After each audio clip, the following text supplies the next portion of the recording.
Welcome back. It is still the conversation, and thank you for staying tuned. The month of September is the Domestic and Sexual Violence Awareness Month here in Lagos. And this year's theme, Sexual and Gender-Based Violence, that's SGBV, not on my watch. Taking a critical look at the theme for this year, it is a call to all to take a stand against sexual and gender-based violence. Joining us on the conversation is the Executive Secretary, Lagos State Domestic and Sexual Violence Agency, Titilola Vivo Adeniyi, to discuss how we can collectively put an end to this menace and create a safer environment for everyone. Thank you for joining us. Good morning. Thank you for having me. So let me begin with the theme for this year, SGBV, not on my watch. Like I said, it is a call to all, for all to join hands together to put an end to this menace. So how can individuals, communities really join in to make this theme become a reality? Thank you. So we found over the years that all of us have a role to play if we are going to win this war against sexual and gender. Make no mistake about it, it is a war. We are at war against sexual and gender-based violence. Gone are the days where we would say, oh, it's the responsibility of the government. It's the responsibility of the religious. We all have a role to play. All of us have platforms. All of us are members of communities. All of us see things.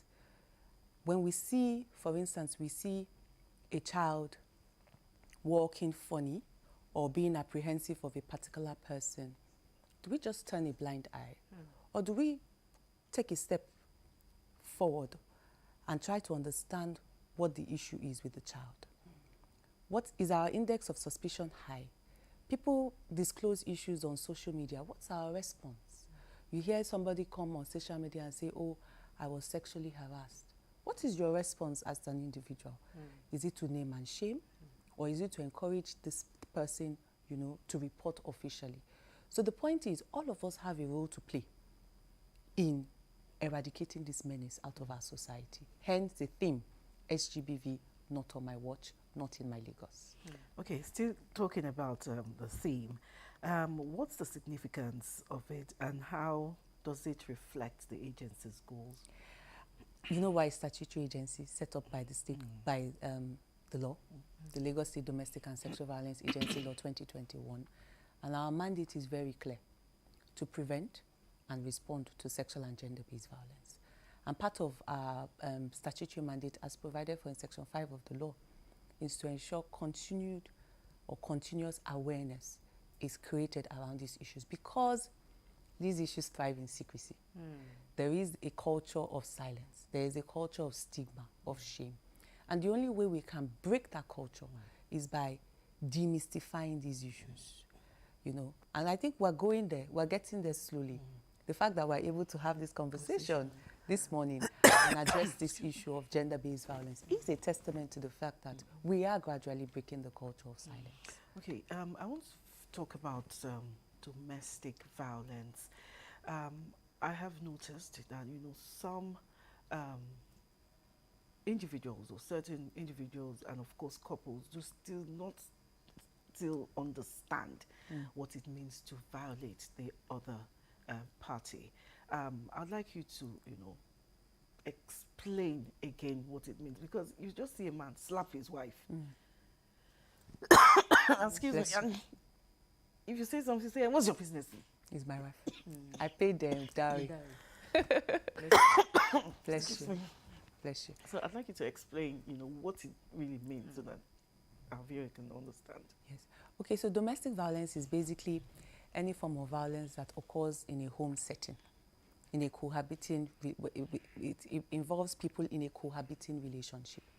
And we have a law, the Protection Against Domestic Violence Law, 2015, that defines the different forms of domestic violence.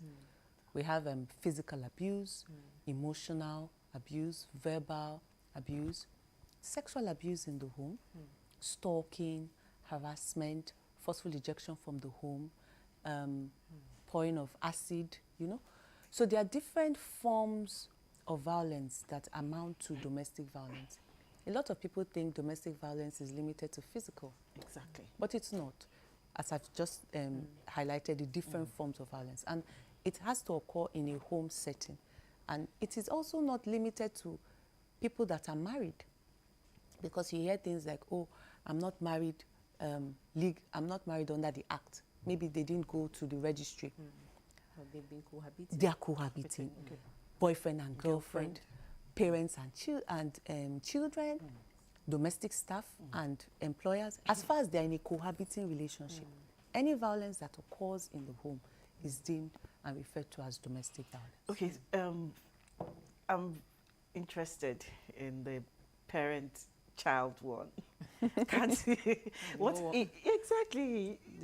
Discipline your child. And what if, so am I going to say when my parents used to, correct me? Yeah. By That's the word. I think that's it, correct. Okay. And I think there's a very thin line between discipline and abuse. Abuse, okay. The essence of discipline is to correct, isn't it? It's to teach, to lead by example. Where a mother uses a razor blade to create incisions on her daughter's wrist. And applies pepper on it. Because you want to teach the Because child because the child took meat from the pot. That is not discipline. Where a father uses a hot iron on his son's buttocks because he didn't come home at the time when he was supposed to come home. You can't tell government that you are disciplining the child. So there's a very, very, very thin line between discipline and abuse of children. Okay. All right. According to reports, Lagos records 24,965 cases of domestic sexual violence in 6 years. Yes. According to reports from your agency. So I want to ask, what strategies has your agency found most effective in engaging communities to foster a zero-tolerance attitude, particularly in areas that have high activities? Because when I read through that report, it said there were several incidents recorded in Ajeromi, Ifelodun area of the state. Yes. So what are the strategies that you have found effective to bring this to a minimal level? Just as you've alluded to, community engagement, community ownership of this initiative is so critical. A lot of things happen in the community and they are not escalated because maybe the community leader, the landlord, the CDC chairman, or somebody steps in and it's swept under the carpet. And so what we've done over the years is to be very strategic in our interventions. We have the community department in the DSVA that has mapped out the different stakeholders.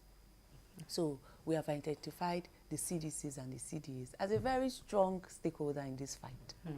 We have identified the CDC and CDA comprise of landlord association, artisans, and all of that. And so what we've done over the past 1 year is to go to them at the ward level. Hitherto, we go to the local government. We have town hall meetings in the LGAs, in partnership with the Ministry of Local Government and Community Affairs and the chairman of the respective local governments.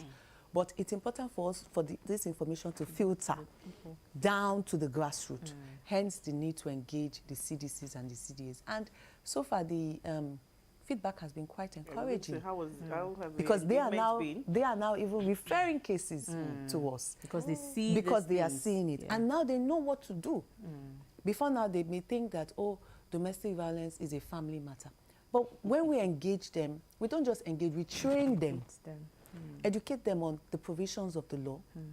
Imagine a person thinking that having sexual intercourse with a child is 3 years. But after they've been exposed to the provisions of the law, they know it's life imprisonment. That will change the manner in which they address these issues in the community. So that's what we've been doing over the years. And we found it to be quite successful in penetrating and reaching the grassroots. Despite all the awareness, sensitization, in the state about this menace, why do you think this act, why do you think it is still persistent? It's always been with us. I mean, since even biblical, from times of, even in the Bible, I mean, Dinah was raped. And I think it's a testament to the fact that there is heightened awareness. That is why we're seeing increase in reporting. Because these issues have been so shrouded in secrecy, taboo, you can't speak about it, your father is defiling you, who will you talk to? But now, because there are different channels of reporting, we're getting cases from the schools. Guidance counselors are escalating cases. We talked about the community leaders. We have churches and mosques now that are also escalating cases. These are cases that they've been managing, but it appears that death is imminent. They are escalating. And so with that increased concerted efforts to take this message to the nooks and crannies is now putting pressure on the system because people are now reporting. And so I do think that it will go up, and at some point, it will start to come down. Because when it goes up, perpetrators are held accountable. It sends a clear message that this culture of impunity will not be tolerated. And then it serves as a deterrent. So I mean, we've been on this for 10 years. Even before we came on board, there have been so many interventions. But I think we should still expect an increase in formal and informal reporting. So expecting an increase now. Yes. On the part of the agency, are you fully equipped? We are working on it. I mean, I know we have the full support of Mr. Governor Babajide Sanwo-Olu. I don't know if you saw the video that was pushed out by him, you know, reiterating political will. If we are winning this war, it's because of political will. And we know that we will win this war against domestic and sexual violence. Okay. Okay, so let me go again. So yeah, I'm happy that awareness is, the trend is really working, you know. People are aware, people are speaking up. But again, are there still some challenges that you are going through as an agency? Because you said this is a war. Yes. Yes, you are the front line of this battle. So are there still challenges that your agency is going through, you know, to win this war, and how have you been able to go about it? Of course. Let's just look at the case that was reported. It went viral some weeks ago. I don't know if you saw it on X. A young girl, she had just been defiled, and so they posted a picture of her covered in blood stain and all of that. We got that information. Everybody started tagging DBSVA, Lagos, Respond. But all we knew was that it was in Alakuko. We got in touch with the DP of Alakuko. He said, no case has been reported. Officers went, and we just started going to Alakuko. We don't know where we're going to, but as somehow we got intelligence, and we eventually found out where it occurred. Can you believe that the Landlord Association was going about discouraging people from speaking to authorities?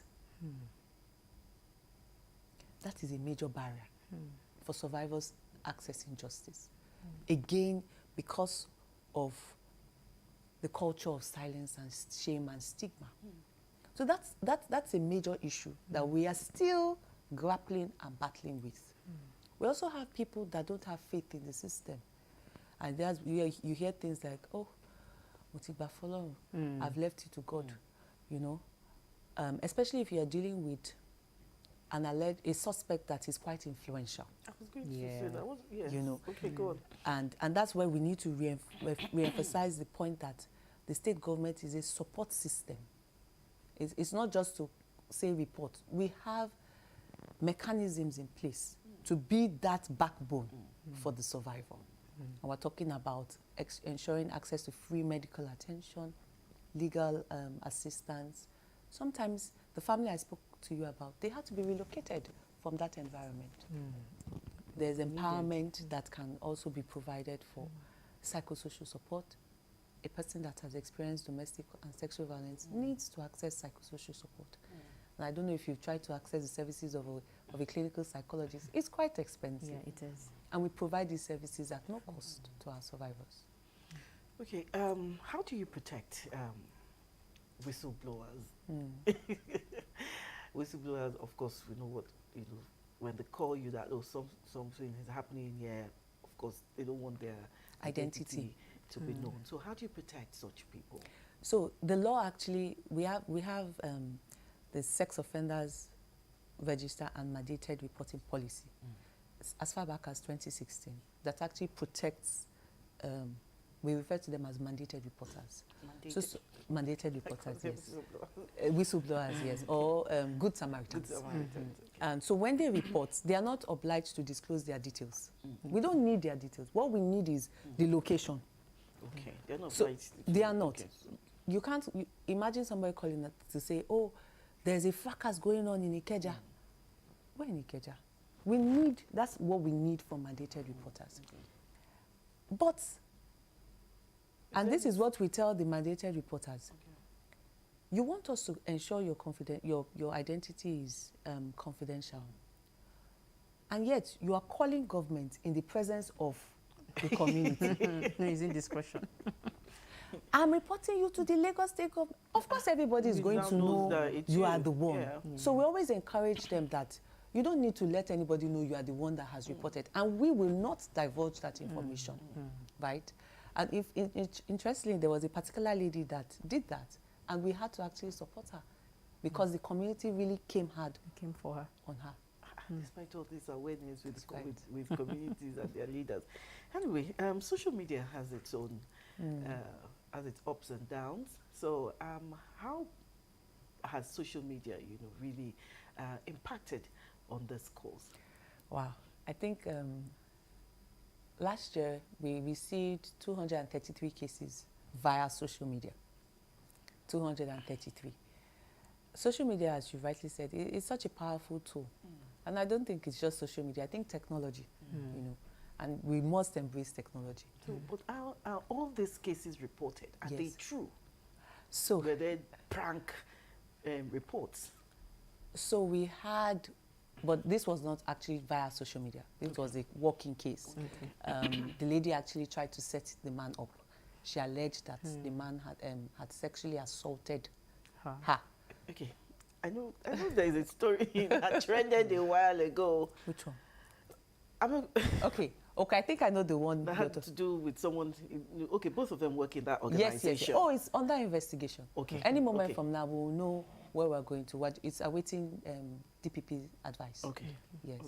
Okay. So we do have a lot of cases coming through social media, and what we try to say is that don't divulge all the information on social media, because the suspect can, see what's going on, and we even have some situations where some suspects have fled because they posted the picture. This is the face of a rapist. Who will see that and say? So yes, we encourage people to report via social media. They could just do a short statement, and then we do well to reach out and then get more information. Okay. Still talking about support. We know that the government cannot do everything. We can't leave everything down to the government. As an agency, what are the specific forms of support that you require in this battle again? It is a war. I think, truly, not to sound cliched, but all hands have to be on deck.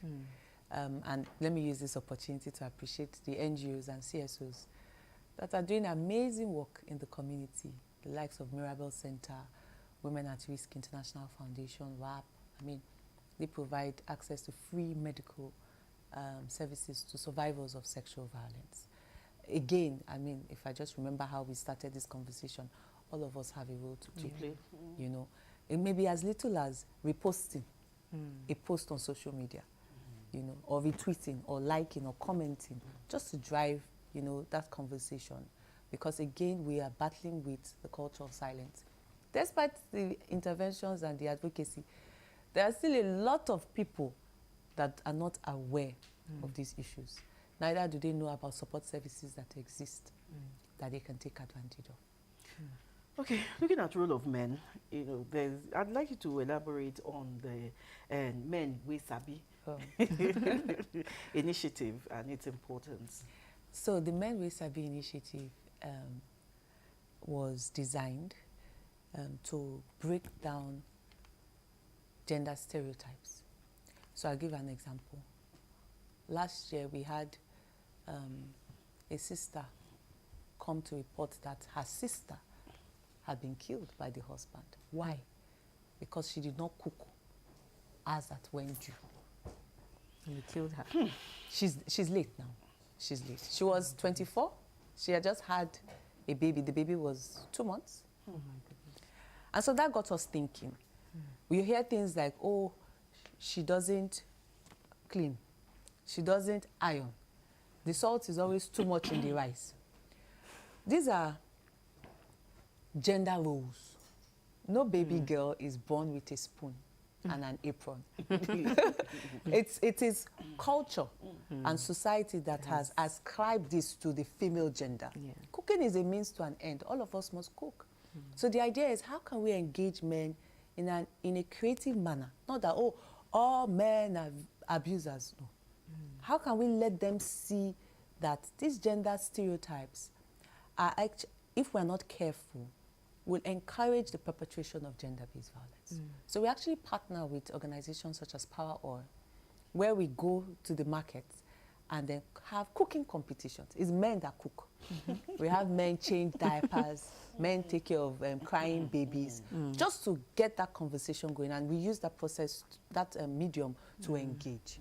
We actually have one coming up during the Awareness Month in Lekki Axis. Okay, still talking about activities for this month. I just wanted to speak on the activities that you have, for this month. Okay, so we had the Turn Alausa, Turn Lagos. It wasn't even just Alausa. I think we tried to turn Lagos purple on Monday. Yesterday we were at Ile-Zik. We had the advocacy walk. Next week we have an Eco Men walk against gender-based violence. We're going to Ajiromi Ifeludu. We have a whole week dedicated to children, where we're going to different schools in different education districts. We have a symposium. We'll be 10 years this in September. Yes.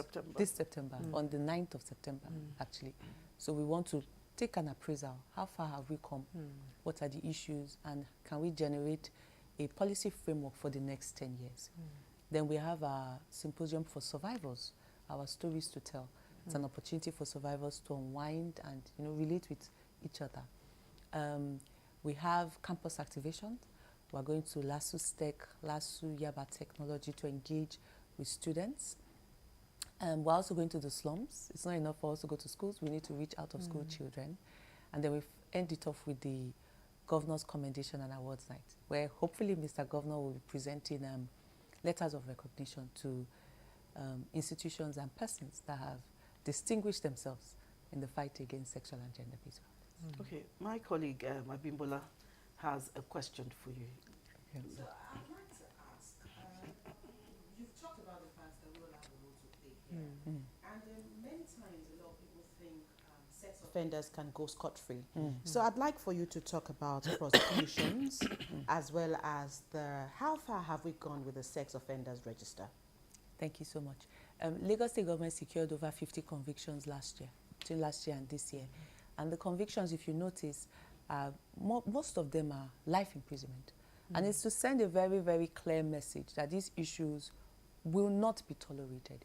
If you do the crime, you will do the time. We're also seeing, because of the heightened awareness, increased faith in the system, we're seeing more cases getting to the High Court. Before now, you hear that they're falling down or falling off at the magistrate court level. But we're seeing them going into the High Court. I know that a judge recently said he has over 600 cases in his docket, just one judge. So these cases are actually being prosecuted. The Directorate of Public Prosecutions has a specific department for gender-based violence. And they have trained prosecutors to ensure diligent prosecution of these cases. So the wheel of justice is actually turning. It may not be turning as fast as we all want, but it is moving. Okay, my sex offenders register, yes, it's actually statutory. It's in the law, and we actually have it on. It's published. We have it on our website. We have it on the Ministry of Justice's website. And aside from even just posting pictures and details, we have a duty to write to the community of where the perpetrator, or now the convict, was last residing in. So for instance, if it happened in Koshofe, we write to the chairman of Koshofe, we write to the paramount ruler of Koshofe, and we attach a poster So we send a letter with the poster, and that poster is pasted in the secretariat, it's pasted in the palace. This person used to previously reside in your community. Good. He has been sentenced to whatever, to send that message. But aside from that, the major essence or another essence of the Sex Offenders Register is to encourage organizations that have interface with children to use it as a means of a background check. So you run a school, for instance, you want to engage the services of a janitor or a teacher, you have a responsibility to conduct a background. Is this person on the sex? Has this person been convicted Yeah. for any sexual offense related case? And so we are getting applications now from schools, from organizations, requesting for us to conduct background checks on this intending employee. Okay, so in this register, is it you mentioned schools? Yeah. Is it something that schools will have? That your agency sends to schools, or they will request? They request. For one, okay. They request. In fact, TESCOM, before TESCOM recruits now, they let us know about these intending teachers that they want to engage. So they let us know. We assist with background checks. And then part of the onboarding is to train them on safeguarding and child protection. And even aside from training them, they need to sign on to this Lagos State Safeguarding and Child Protection Policy as part of the recruitment procedures. Okay. Talking of domestic violence, also, we know that some men have been coming to report. So how has this report been about from men? Are men coming out more these days compared to what we had before? So 2023, the percentage was 93% female, 7% male.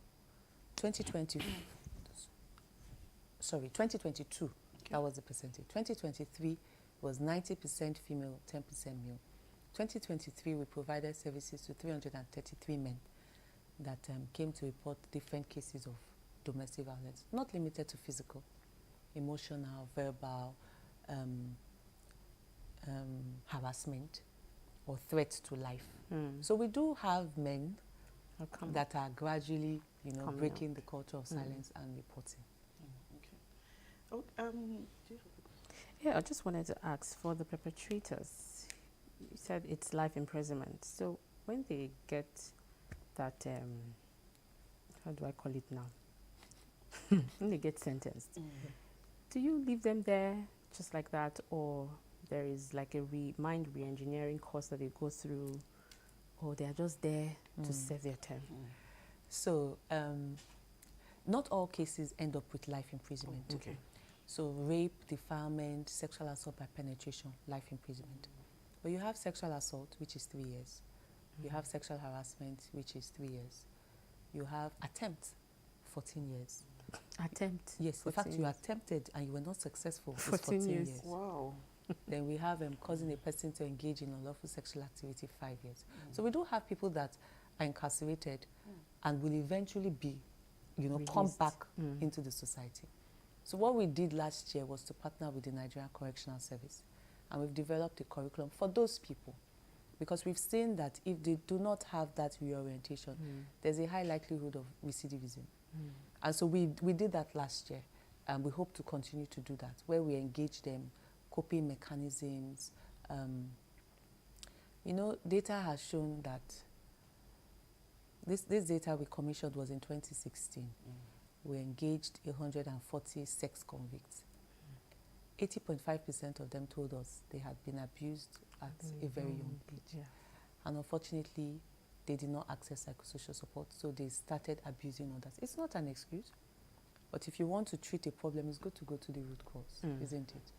And so, yes, I agree with you that we shouldn't just leave them, especially the people that would eventually come back. Out, yeah. If not, we have a situation where they come out and they reoffend again. They become hardened. Or hardened, and they go back into the correctional facilities. So we do have a program, a rehabilitation program for some of these sex convicts.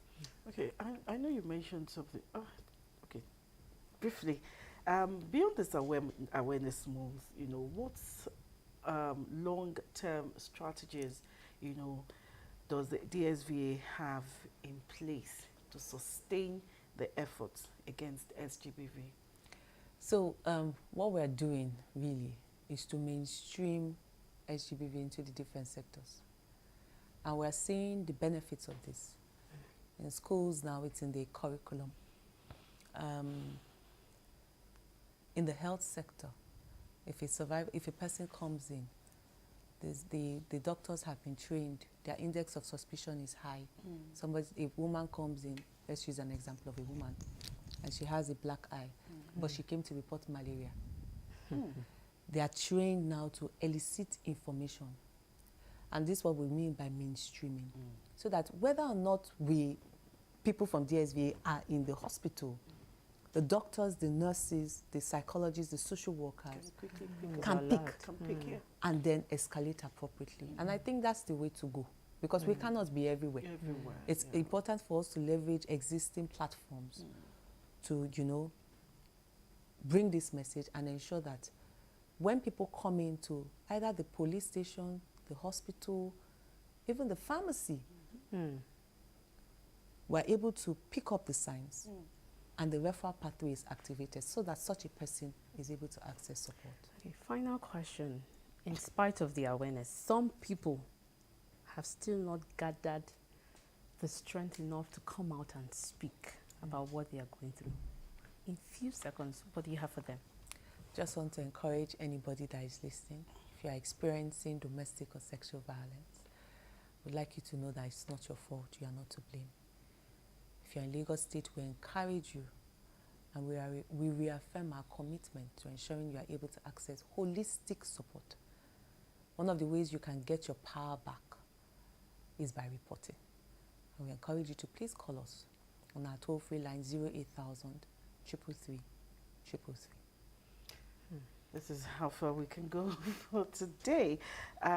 We've been talking about ending SGBV, sexual and gender-based violence, collective effort with the Executive Secretary, Lagos State Domestic and Sexual Violence Agency, Titilola Vivo Adeniyi. Thank you for your time. Thank you so much.